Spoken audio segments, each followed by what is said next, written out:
Today, people, we're gonna talk about the new NATO that will come into the future. If this happen, it will be the new NATO, but it's gonna be another NATO that's like the red side and the blue side. You know how our NATO is now, so that's the blue side. But it's about to be a red side that will come upon in the future, where China, Iran, North Korea, and Russia will unite together as one NATO, cause you got to understand. A couple months back, they launched them missiles, but they gave us a warning. They did not have to do that because of the fact they got drones. They could have sent 100 drones and bombarded the whole base in minutes. That's what you don't understand. That's what you seen Trump bag out, and he was like all for it at first until they did that on airstrike, and he seen the devastation what Iran can do. And Iran got hacking technology that can really mess up or destabilize a country in a way. And Russia will back Iran because of the fact Russia has a $1 million deal, $1 billion deal, or billions of dollars worth of deal with oil.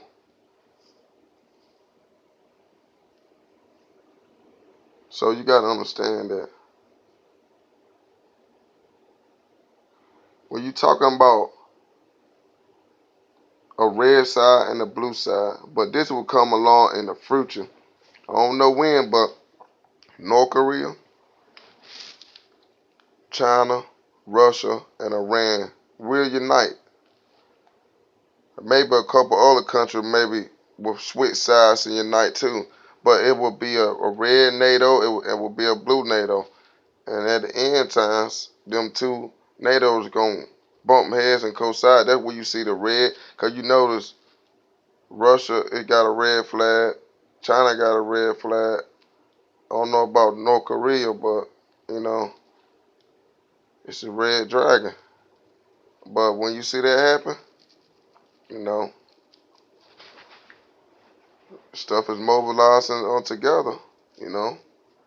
It's the Great World War. Because you got to understand, if we have a world war this time, we got, you know what I'm saying? Every country got nukes. And you know one thing a person going to do, if a person attacks, they launching the best thing they got, and the best thing every country got is a nuke.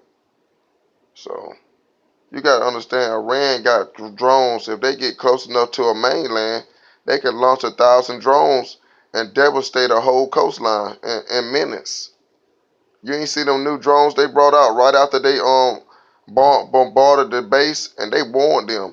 They could have ate them up. They really could have did them, but they didn't want to start a war. They just want to warn them that they want them out of region. And Trump backed out because he know he got American civilians in the region, and he don't want to spark, and he don't want to get nobody else hurt. So he want to get all his people out first. He want to get, you know what I'm saying? We want to get all the Americans out first and all that first, and then start strategizing, start moving our troops in place, until the time is right. And then if something else spark off, some tension, you got to understand, Iran will not be able to do a lot. All they're gonna do is do around their country. They own thing they get. Yeah, they got long range missiles, but you got to understand. By then, we can shoot them. By that time they get to our coastline, we can shoot them down. It will on the way. They will even work if they got some stuff secret, some stuff building secret where they got swords or like drones exactly with payloads. Like you got to understand, we got underwater drones, just not like mobilized right now, but probably got payloads on them waiting to be launched. You know what I'm saying?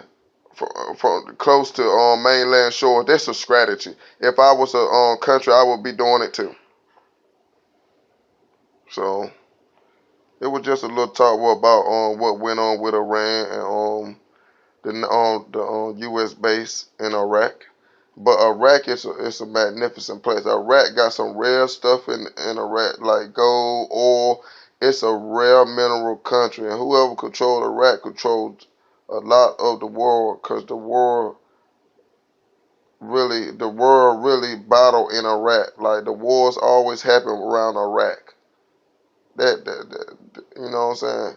That land is scorched with blood. So yeah, it was just something I wanted to, peep up on and stuff like that. But to the next Chronicles.